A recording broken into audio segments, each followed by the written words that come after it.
নমস্কার। হর হর মহাদেব। আশা করি সকলেই ভালো আছেন, সুস্থ আছেন। আমার এলবিএস ফ্যামিলির আরেকটি নতুন ব্লগে সকলকে স্বাগত জানাই। আজ হলো বৃহস্পতিবার আর আজ আমার ছোট মেয়ের পরীক্ষা। ওকে রেডি করে দিয়েছি, ও স্কুলে বেরিয়ে গেছে। আর বড় মেয়েরও আজ থেকে পড়া স্টার্ট হয়ে গেছে, তাই ওকেও একটু চুল বেঁধে রেডি করে দিলাম। ও পড়তে চলে গেছে। তারপর খানিকক্ষণ ছেলের কাছে সময় কাটিয়ে চলে এসেছি রান্নাঘরে। একটু চা করে নেব। হাজব্যান্ডের জন্য চা করে নিলাম, তারপর একটু আমার জন্য দুধ চা। আজ না খুব ঠান্ডা লাগছে, তাই ভাবলাম একটু বাইরেটায় গিয়ে বসবো। এই জায়গাটায় না খুব সুন্দর রোদ আসে, তাই ভাবলাম একা একা যেহেতু চা খাবো, একটু রোদ্রে বসেই চা খাই। আমার হাজব্যান্ড যেহেতু আগেই চা খেয়ে বেরিয়ে গেছে, ছোট মেয়েটার ছুটি হয়ে যাবে, ওর পরীক্ষা চলছে, তাই একটু তাড়াতাড়ি আজ ছুটি হবে।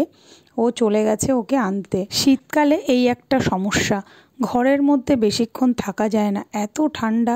বেশ খানিকক্ষণ সময় কাটিয়ে নিলাম, এইবার লেগে পড়বো কাজে। প্রতিদিনই ছেলে মেয়ের জামা কাপড়গুলো স্নান করার সময় কেচে দিই, তা তখন এতটাই বেলা চলে যায় যে জামা কাপড়গুলো আর শুকায় না।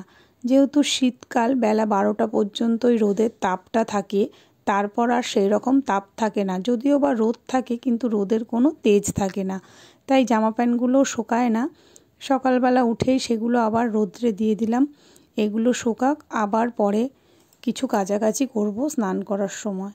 যাই হোক, এবার আমি রান্নাঘরে যাব, কারণ অনেকটাই বেলা হয়ে আসলো। মেয়েদের সব আসার সময় হয়ে গেছে, টিফিনটাও করব। এদিকে দুধটা বসিয়ে রেখে এসেছিলাম, দুধটাও আমার জাল হয়ে গেছে। এখন একটু ডিম সেদ্ধ বসাবো। বড় মেয়েটাও পড়ে চলে এসছে, এদিকে ছোট মেয়েটারও ছুটি হয়ে গেছে। খুব আনন্দে বাড়ি ঢুকছে, মনে হচ্ছে পরীক্ষাটা ভালো হয়েছে, তাই খুব খুশি। ছেলেটাকেও আমি রেডি করিয়ে নিয়ে আসলাম, ও খানিকক্ষণ আগে উঠে গেছে। এবার উঠেই দেখুন বিরক্ত শুরু হয়ে গেছে, সোয়েটার পরবে না, বলছে গরম লাগছে, খুলে দাও। তা বাচ্চা মানুষ, বাইরে হাওয়া আজ সত্যি একটু ঠান্ডা, তাই জোর করে ওকে সোয়েটারটা পরাচ্ছি। আজ আর টিফিনে রুটি তরকারি বানায়নি, কারণ প্রতিদিনই একরকম খাবার খেতে কারোরই ভালো লাগে না। তাই ভাবলাম আজ ডিম, কলা আর রুটি।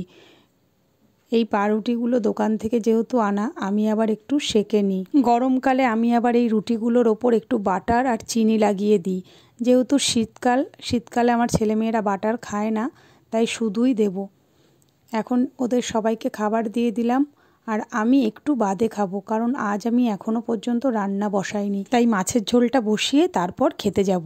আজ রান্না করব যে মাছটি, তার 3 রকম নাম। এক হচ্ছে কঙ্কন মাছ, 2 ম্যাড্রাসি ইলিশ, আর 3 হচ্ছে ম্যাঘরাল মাছ।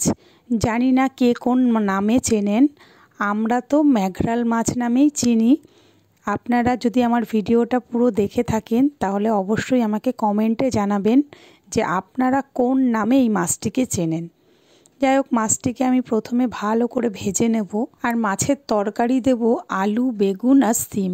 এখন শীতকালের মাছ আলু, বেগুন সব মাছেই প্রায় খাটে আর ভালোও লাগে। প্রথমে আলুগুলোকে ভালো করে একটু ভেজে নেব, তারপর শিমগুলোকেও একটু ভালো করে ভেজে নেব, আর বেগুনটা লাস্টে দেব, কারণ বেগুনটা গলে যাবে। তাই আলু আর শিমটাকে ভালো করে ভেজে নিয়ে তারপর বেগুনগুলো দেব। বেগুন দেওয়ার পরে একটু নুন, হলুদ দিয়ে আর একটু দেব জিরের গুঁড়ো দিয়ে ভালো করে সাঁতলে একটু ঝোল দিয়ে দেবো, যতটা পরিমাণ লাগবে। রান্নায় সবাই ওই একই মশলা দেয়, কেউ একটু পরিমাণে বেশি দেয়, কেউ একটু কম দেয়। বাদবাকি রান্নার যে যেভাবে পারে সে সেইভাবে করে। যাই হোক, আমি মাছের ঝোলটা এবার দিয়ে দিয়েছি। একটু মাছের ঝোলটা ফুটে আসলে মাছগুলোকে দিয়ে দেব। দিয়ে আমি 2 চামচ ভাজা মশলা দেব, এটা আমার বাড়িতেই তৈরি করা। তারপর মাছটাকে ঢেকে খানিকক্ষণ হতে দেব। এখন যাব আমি খেতে। এখন আমি সকালের খাবারটা একটু খাবো। খুব একটা বেলা হয়নি, 10:30 মতো বাজে। এখন খাবারটা খেয়ে নেব। ছেলে মেয়েরা খেয়ে নিয়েছে, আর ছেলেটা আজ একা একা খেয়েছে। ছেলেটা আবার পাউরুটিটা খুব পছন্দ করে, শুকনো রুটি খেতে। যাই হোক, ছেলেটা খেয়ে নিয়েছে, আমারও খাওয়া হয়ে গেছে। আর মেয়েদের তো আগেই খাবার দিয়ে দিয়েছিলাম। বিছানাটা আগে একবার তুলে ঠিক করে রেখেছিলাম, ছেলেটা উঠে আবার লণ্ডভণ্ড করে দিয়েছে। যাই হোক, আবার একটু পরিষ্কার করে নিলাম। সারাদিন প্রায় এই রকমই চলে, ছোট বাচ্চা বারবার করে ওঠে, লাফায়, আবার আমি গিয়ে ঠিকঠাক করে আসি। বারবার এই এক্সট্রা কাজ করতে করতে আমার প্রতিদিনই প্রায় 12টা 1টা বেজে যায়। যাই হোক, এখন আমি রান্নাঘরে চলে এসেছি। রান্না আমার হয়ে গেছে। এখন আমি পুরো গ্যাসটাকে ভালো করে মুছে নিলাম, ভাতটা বসিয়ে তারপরে রান্নাঘরটা ভালো করে পরিষ্কার করে নিয়ে যাব ছেলেটাকে স্নান করাতে। ছেলেটাকে স্নান করিয়ে তারপরে ছোট মেয়েটাকেও আজ স্নান করিয়ে দেবো, কারণ 2-3 দিন ও একাই স্নান করে নিয়েছে। আজ একটু ভালো করে স্নান করিয়ে দেবো, কারণ সাবানটা ঠিকমতো মাখতে পারে না। ও তো অনেকটা ছোট, তাই ভেবেছি আজও ওকে স্নান করিয়ে দেবো। যাই হোক, আমারও সমস্ত কাজবাজ সেরে স্নান করা হয়ে গেছে। আজ অনেকটা বেলা হয়ে গেছে, বড় মেয়েটাই পুজো দিয়ে দিয়েছে। আমি আর ঠাকুর ঘরে যাওয়ার সময় পাইনি, আর চলে এসেছি এখন ছেলে মেয়েদের খাওয়াতে। মেয়ে দুটোকে খাবার দিয়ে দিয়েছি, আর ছেলেটাকে বারান্দায় গিয়ে খাওয়াবো, কারণ এখানে বসে খেলে না বারবার উঠে দৌড়াবে, আর আমাকে ওর পেছনে পেছনে গিয়ে খাওয়াতে হবে।